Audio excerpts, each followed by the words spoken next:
Hey everybody, what's up and welcome back to today's video guys. And today guys, I'm going to go and be showing you how to connect VS Code with cPanel. This is a very simple thing to do, so make sure to watch this quick and easy video till the very end and follow my steps correctly so you can make sure this works the same for you and you can do this yourself.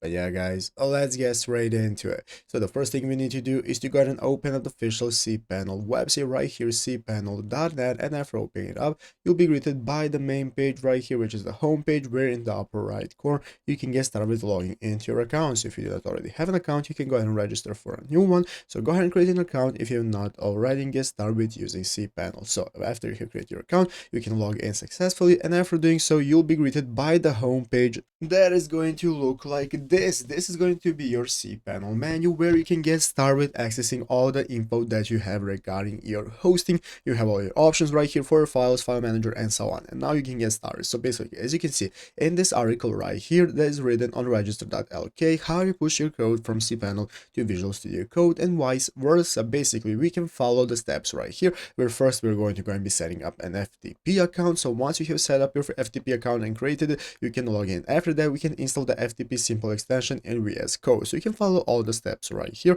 So you can install the extension right here that's going to enable you to configure your FTP simple and VS Code. So you can go ahead and use your VS Code from this extension right here. You can go ahead and configure the FTP client, open up your configuration, edit the configuration file, and then save it to save your changes. After that, you can connect your VS Code to cPanel using the steps right here. So you can see, you can go ahead and use the remote directory open to workspace option that's going to enable you to connect to cPanel, and that's how you successfully connect VS Code to cPanel, and that's how you do it. So I hope this video was helpful. If it was, make sure to leave a like, subscribe to the channel. So you guys, thanks for watching, take care, and bye.